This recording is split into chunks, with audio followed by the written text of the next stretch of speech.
Hey guys, what's going on? John here from What's Spinning, here tonight to chat about this new Run the Jewels album, RTJ4. Run the Jewels is the hardcore hip-hop collective of Killer Mike and LP, who back in 2013 just sort of joined forces out of nowhere, and immediately their work had such a presence to it. Now, the two had already worked together a couple of times in the past. They already been developing some chemistry. And their debut album, Run the Jewels, was pretty awesome. It was very bleak, very grisly, very in-your-face. But most importantly, it had tons of personality and also showed that the group can still grow. And grow they did because their follow-up, Run the Jewels 2, is just a tour de force in modern hip-hop. A slew of incredible guest spots from the likes of Zach De La Rocha and Gangsta Boo and Travis Barker really helped fuel the fire on this album, and the result was even more in your face, even more personality filled, and just a fired up hip hop album for the ages. Now, Run the Jewels 3,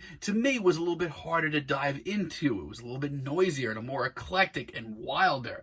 However, it's still a pretty solid album overall. But here we are, it's 2020, and just in time for these ridiculous times that we're living in, Run the Jewels is back with their latest album, RTJ4. Let's chat about it. This album starts off with Yankee and the Brave, episode 4, and the duo just do not waste a single second in rolling this one out. I actually really dig this sort of old school beat here. It's a little bit less booming than I thought.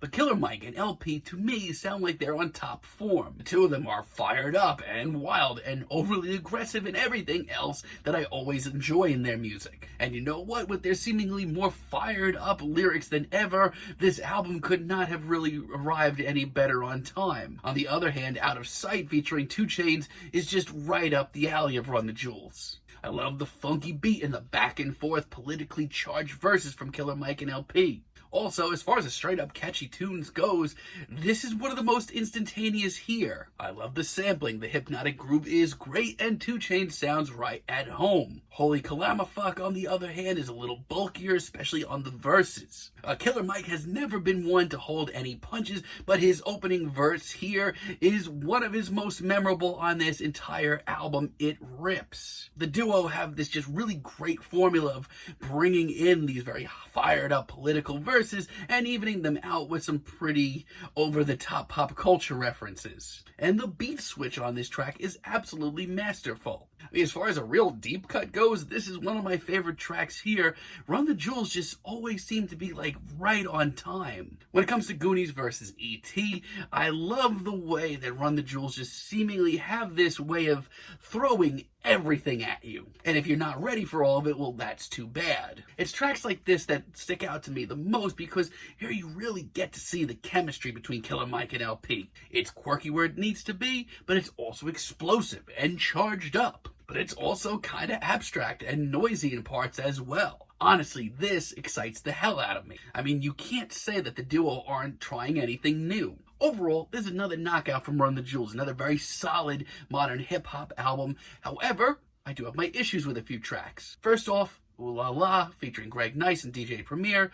Honestly, I haven't been into this track since it's dropped. To me, this is just sort of average all around. I mean, LP and Killer Mike here both sound fine, but I'm not crazy about the beat. This isn't nearly as charged up as anything else here, and why in God's name, when I hear this hook, can I just only hear Mr. Poopy Butthole from Rick and Morty? And Never Look Back is actually my least favorite track here. For me, the production and the beat here is a real low for this album. And quite frankly, L and Mike don't really sound up to snuff. Their verses are just as charged if you look into them, but they have these very lackadaisical performances here. I'm not feeling it. And this may come as a shock, but a few words for the firing squad I have a slight issue with.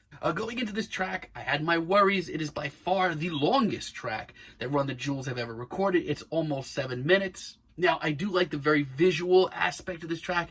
They do great with storytelling here, and the sort of abstract left field vibes here are pretty cool. Not to mention, I love how cinematic this is. I thought I was just going to end up loving this track from start to finish. But for me, I kind of feel like this track is wrapped up after like 2.5 minutes.